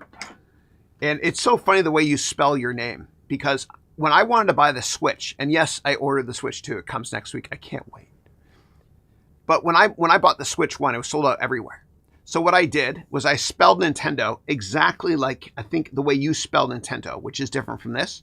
So I searched eBay for Nintendo, or replace this with a T, and I was able to buy the Switch 1 for basically at cost. Yeah. And I use this methodology also using game theory for searching eBay for Wayne Gretzky rookie cards, but I spelled Gretzky with an S instead of a Z, as we say in Canada. I have Nintendo here because we do a massive case study on Nintendo in my MBA degree program, my other courses too. Good to see you, Nintendo. You wrote about the DCF, discounted cash flow. From what I remember in the first episode of Silicon Valley, I love that show. Oh, dude, I should do that as well instead of Suits. I'll do Silicon Valley too. Thank you. Jared mentions doing a DCF valuation for Pied Piper. I wonder, how would you go about doing a DCF for such an early stage startup? Yeah, it's a waste of time. Yeah, you don't want to do discounted cash flow analysis on a startup, right? Unless it's later stage and closer to going IPO. If it's early stage like Pied Piper, I'm just laughing because the logo is ridiculous. Remember that episode? But early stage, what you want to do is you probably look at price to revenue and maybe earnings and cash flow in the long run, but not DCF, Yeah. And the way it works is when startups try to raise capital, what the venture capitalists do is they look at the size of the market. So I partnered with Kleiner Perkins before, and Kleiner Perkins never invests in a company usually, unless the size of the total addressable market is at least $20 billion. And what that means is the revenue for all companies in that sector every year has to be at least $20 billion. And the rationale is, in the very unlikely event that the company they invest in gets 5% share of a $20 billion market, that means $1 billion in annual revenues. So what they're going to do with Pied Piper is they're going to look at the size of the total addressable market and then try to figure out longer term what percent of that total addressable market Pied Piper might potentially get. And there's so much more to it as well. And I do have templates for private companies as well I can run through in my program if you're interested. Yeah. Vinny wrote, I watch Margin Call and The Big Short at least once a month. Dude, brilliant movies. Okay, Big Short is hedge fund. This is investment bank. This is so underrated. I'm getting shivers just thinking of Jeremy Irons' role as Dick Told, which is a play on Dick Fuld, who is the CEO of Lehman Brothers. Yeah, great movies. Yeah, this is what I'm working on next. Yeah, I like this better than those two even. This is so good. Yeah. Ben Bernanke actually was played in this by Paul Giamatti, and without him playing that role, he would not have been district attorney in Billions. Yeah, he's a great actor. He's nominated for Best Actor a couple of years ago too. Okay, moving on. I lost a bunch of viewers there. Sorry for being boring. Okay, Matan wrote, it's hard not to feel despondent and a challenge to get response from my networking outreaches. Yeah. So tell you what, Matan, I want you to join the daily call today. Okay, in the program you're in, you have daily access to me. And I want you to show me the messages you've sent out to people. Okay, I don't believe in emails, okay, except for the people that were at that Berlin conference maybe. I believe more so, per our conversation, more so in emails. So I want you to show me exactly what you type, and I'll help you with it, okay? Yeah. Okay, Rohit wrote, hey, Chris, how are you? Great to see you, Rohit. Rohit was one of my students back in 2019 when I launched the MBA program from India. I think you ended up going to the Halt International School of Business, where I was a professor at some point. Good to see you. I'm always good. Good to see you. You wrote, how do I take benefit of Air India's plane crash? It doesn't trade publicly. I know it doesn't sound good, but are you going to? Yeah. So yeah, there's nothing. The only thing we can do is keep people in our thoughts and prayers. Yeah. And then you wrote, are you going to put the real estate valuation course on Udemy anytime soon? No, never. Yeah. My flagship longer courses are only going to be on my website. Yeah. All right. And everybody, please keep the people in India that passed away in your thoughts and prayers. And the people dying, of course, in Iran and Israel as well, in Ukraine. Okay. All right. Chipike wrote, do a reaction to industry. Yeah, it's a great show. Too much nudity, in my opinion, but a good show. Yeah, I've watched that, actually. I watched the first 2 seasons. It's basically an investment bank in United Kingdom. I'll do that as well. Let me write that down. Okay, industry. So you guys want me to do industry, Silicon Valley as well. Okay, thank you. Rohit wrote, what are the top 10 courses on Udemy of yours or others? Yeah. I mean, just go to Angela Yu. If you want to learn technology, I've done Zoom calls with her. I've met her in person a couple of times in Europe. She's such a wonderful person. If you want to learn technology stuff, take her courses. Take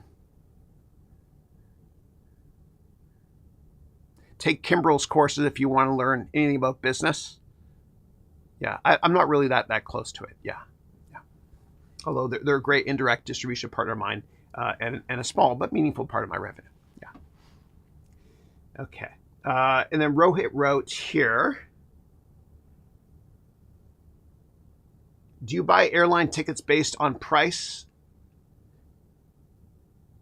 People would like to avoid Boeing. Yeah. So what we do is, what I do, what everybody should do if you own your own company, is have 2 credit cards, okay? One is personal, the other is business, okay? But for all my business expenses, right, and there's a lot, it's 6 or figures are higher now. But for all my expenses, what I do is I put them on this so that I can fly for free. So every family trip I take, we fly for free because of points. Yeah. Okay. In terms of not using Boeing, I know that there was this Dreamliner 787 was the aircraft that was crashed in India. I wouldn't avoid Boeing because of that. Yeah. And it's really a duopoly. You've got Boeing and Airbus, which is owned by EADS, which is a consortium of British companies, or part of European companies, and you can invest in EADS as well. I would just see it as a tragic event. Okay. In terms of which websites I use for research, I'll show you the way I do it. Okay, and let me try a different angle. I'm going to try green screen here. Hopefully it works. It's never perfect. Okay. All right, so let me go here. All right. So when you use this this file here, when you go to settings, you'll see which websites to use. Okay, and I think it's here as well. So I have all the websites here, okay? Wikipedia, historical websites. I want you to go to web.archive.org. See how the company has changed over time. Yahoo Finance for just news flow, never the data. Stock market filings, sec.gov. Trademarks as well. I go to USPTO, that's United States Patent and Trademark Office.gov. Copyrights, you go to copyright.gov. Lawsuits on Google Scholar. You can take a screen print of this if you want, but there's so many of them that I provide you with, right? Okay. All right.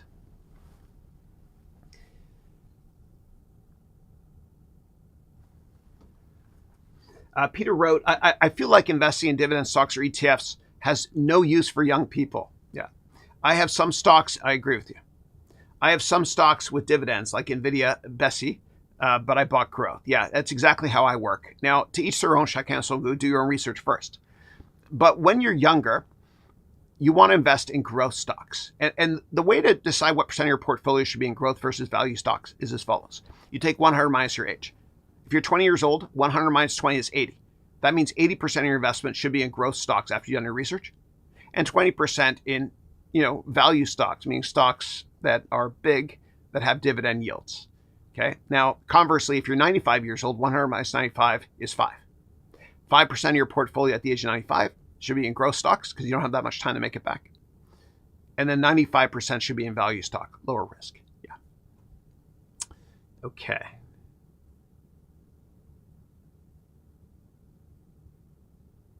Okay, Rohit wrote here, when you were a hedge fund analyst or manager, ?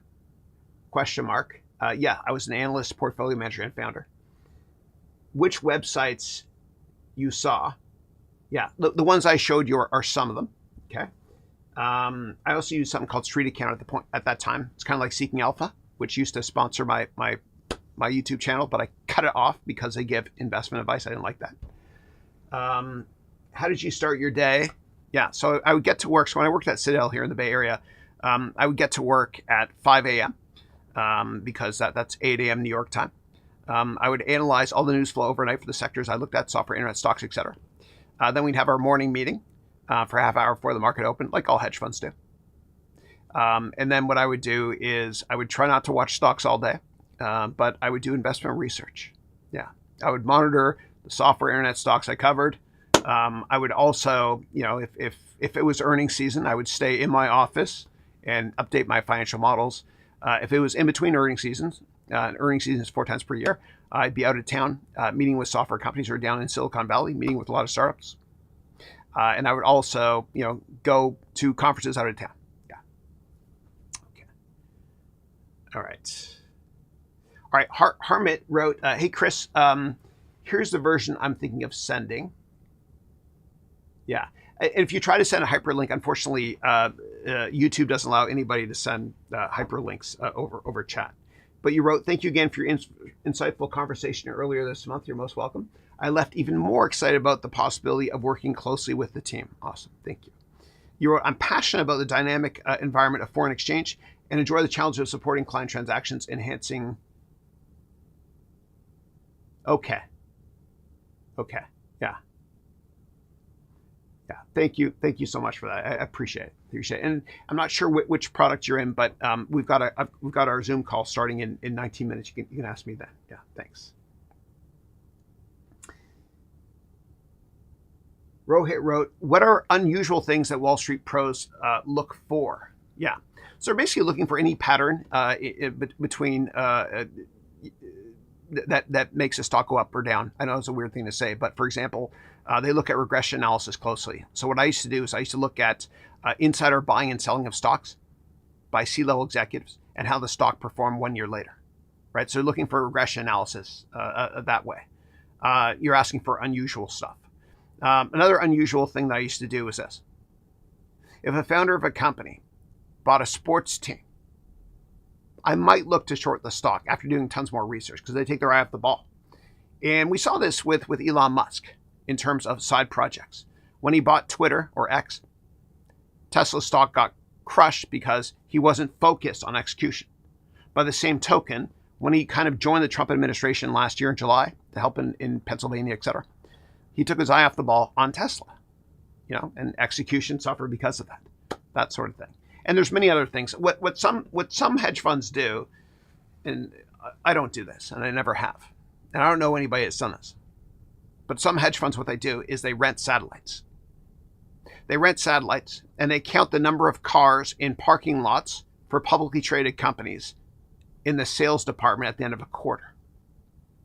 If a lot of salespeople go to work at the end of a quarter, especially if it's on a weekend, it might be because they're missing their numbers and they're trying to close business. Yeah.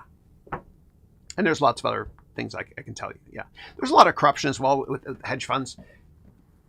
Apparently, but not all of them are corrupt, obviously. But in 2008, according to people familiar with the matter, some hedge funds may or may not have hired actors to line up at banks in New York City, just to show that there was a run on the banks, and I'm sure they were net short.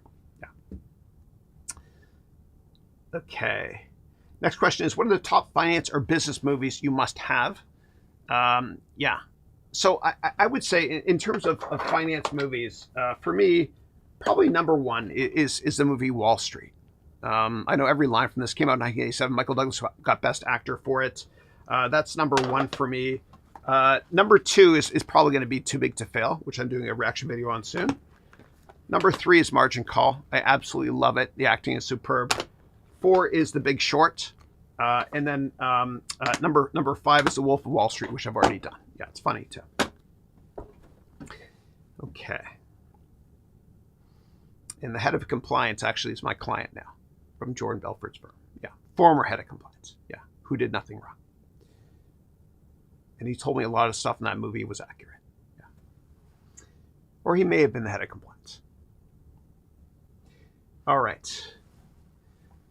Okay, and I can take a couple more questions. I got to wrap it up.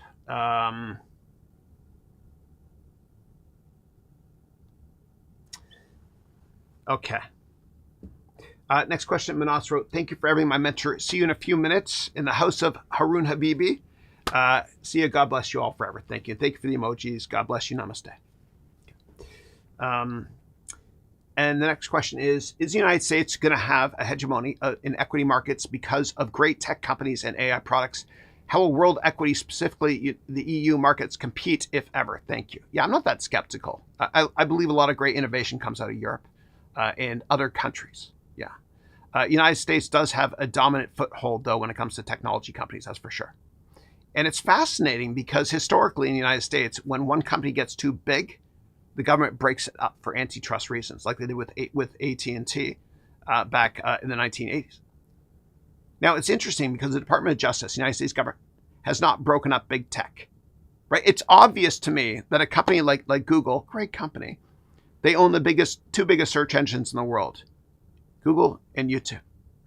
And Google knows it's coming. That's why they rebrand themselves as Alphabet. Same thing with Facebook. They're so dominant that they rebranded themselves as Meta because they know that Facebook's going to be a separate publicly traded company, Instagram, and the other crap as well, WhatsApp, etc., longer term. Now, the U.S. government sees great synergies in not breaking up these companies. Yeah. But I think competition is a good thing for the consumer, right? And you'll notice that the biggest tech companies in America haven't really done massive acquisitions, and they're sitting a lot of cash. And the reason is because the government, from a regulatory perspective, instead of breaking up these companies, they're stopping these companies from doing small acquisitions. Even Facebook, or Meta, I should say, has tried to buy tiny little companies, like ones that you wouldn't really need a press release for, and the government has said no. Yeah. Okay. All right. Jason wrote, hi, Chris. I'm from London. Nice to meet you. I just finished my first year undergraduate studies in AI. Cool. If the developer job is dead in the next 10 years, what jobs should STEM students look to get? Yeah. Oh, I can't answer that. The best way for me to answer it is this, and this goes for anybody on this call. If I give you 30 days off, and the next 30 days you cannot do your undergraduate studies, I mean, you can't go to school, you can't work, you can't travel, what are you going to do with your time? That's the career I want you to go for, no matter what anybody says. Follow your heart. If you think with your heart first, you'll never give up. You'll be passionate. You'll be way more productive. But you got to tell yourself, I don't give a damn what people think of me and my career, my choices in life. Yeah. And get comfortable with failure. Yeah. Michael Jordan said, I failed over and over again in my life, and that's why I succeed. Yeah. Okay. And then Robert wrote, hey, Chris, I'm taking your options course on Udemy now. Is it still relevant to take? Yeah, everything I make is generic enough so that it doesn't change. Yeah. Yeah. And I usually don't update some of my older courses because they don't need updating. Yeah. Now, for that one, I did actually know for the options course, I updated the spreadsheet. Just go to the first lecture of that curriculum and you'll get access to the new updated spreadsheet. Yeah. Look at me talking out of two sides of my mouth. Okay.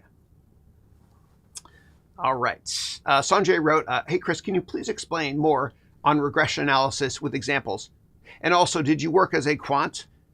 What's your CAGR ever, please? Tell me if it's more than Warren Buffett or Jim Simmons. Of course not. Those guys are smart. Yeah. Yeah, so I did not work as a quant. I was an investor. Yeah, meaning portfolio manager analyst. Yeah. All right. Regression analysis. Yeah, so regression analysis is a subset of machine learning, which is a subset of AI. And regression analysis means comparing one data set to another to see if there's a pattern. And the example I gave earlier was with CEO insider buying or selling. If there's a pattern 1 year later, it could be good to invest in. Now, when it comes to Jim Simmons at Renaissance Technologies, and the website is rentech.com, when it comes to Jim Simmons, who passed away, but his firm will never release what machine learning or AI stuff they use to pick stocks, but I'll give you a silly example. Okay. So the way that Renaissance works, or traditionally has worked, is they have thousands of Linux servers running in parallel picking stocks. How do they pick stocks? We will never know for obvious reasons. But one stupid, or silly, I should say, laugh at me, not with me, example is this. If it's raining a lot, then short restaurant stocks, because people don't go out to eat as often when it rains. Yeah. And if you want to learn more about regression analysis, you can sign up for my programs. I've got several courses that teach you how to do that within Excel, as well as using Python in a lot of detail. Yeah. All right.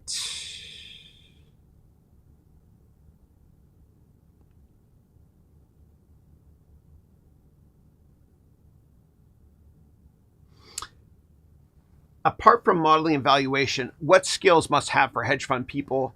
Some say Python as well, top 5 according to you. Yeah, no, I don't think you need to really learn Python because I think AI is going to take away that role entirely. In terms of the skills or what to look for, you can always look at that 100-step template I showed earlier. Yeah. And Miriam wrote, awesome. You're awesome. Thank you so much. Thank you. Pradeep wrote, see you, Chris. See you as well. Excellent. Okay, guys. So what I'm going to do is I am going to wrap up this call now. But first, I'm going to show you a video. I rented a couple of Hollywood studios in Bakersfield where they made the movie American Sniper to make this. God bless you. And for those of you in my premium courses on my website, I'll see you in about 9 minutes on a Zoom call. And if you guys want to join any of my programs, my Business Academy, Finance Academy, etc., and my upcoming AI Academy, you can go to the link you see in the description of this video and set up a call with my staff. God bless you. Thank you. I don't know how to say it, so I'm just going to say it. I'm teaching a comprehensive course on Microsoft Excel. But let me tell you, Excel is a magician's hat that pulls out solutions to problems you never thought possible. As a former beta tester wizard for Microsoft, I've created more spreadsheets than stars in the sky. Come with me on a journey that will blow your mind. We're going back to a time when accounting was done with, well, sand. This is 5,000 years ago when the ancient Mesopotamians ruled the world, and clay tablets were the ultimate tech. They invented writing and spreadsheets before spreadsheets even existed, with wedge-shaped writing called cuneiform pressed into clay tablets. They tracked their trades, taxes, and loans like it was nobody's business. Ah!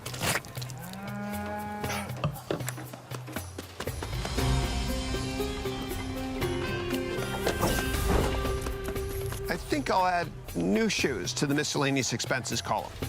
And then came the paper ledger, the smartphone of the Middle Ages. The first tech revolution that changed the game for accountants and merchants everywhere.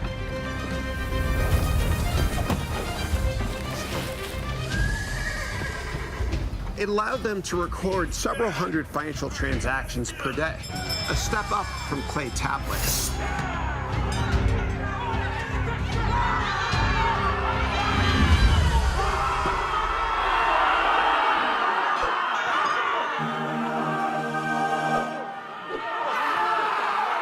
And just when it seemed like spreadsheets had hit their limits, a new technology emerged.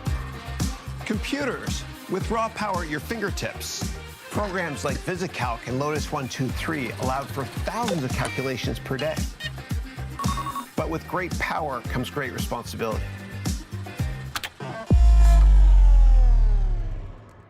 The undo function was yet to be invented.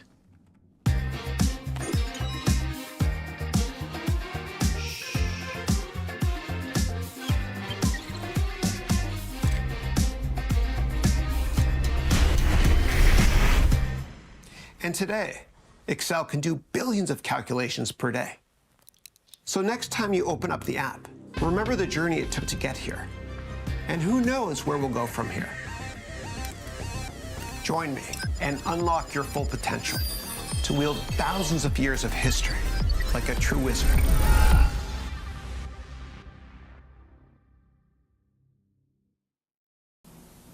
When you grow up, you tend to get told that the world is the way it is, and your life is just to live your life inside the world, try not to bash into the walls too much, try to have a nice family life, have fun, save a little money. But life, that's a very limited life. Life can be much broader once you discover one simple fact, and that is everything around you that you call life was made up by people that were no smarter than you. and you can change it. You can influence it. You can build your own things that other people can use. And the minute that you understand that you can poke life and actually something will, if you push in, something will pop out the other side, that you can change it, you can mold it, that's maybe the most important thing, is to shake off this erroneous notion that life is there and you're just going to live in it, versus embrace it, change it, improve it, make your mark upon it. I think that's very important. And however you learn that, once you learn it, you'll want to change life and make it better, because it's kind of messed up in a lot of ways. Once you learn that, you'll never be the same again.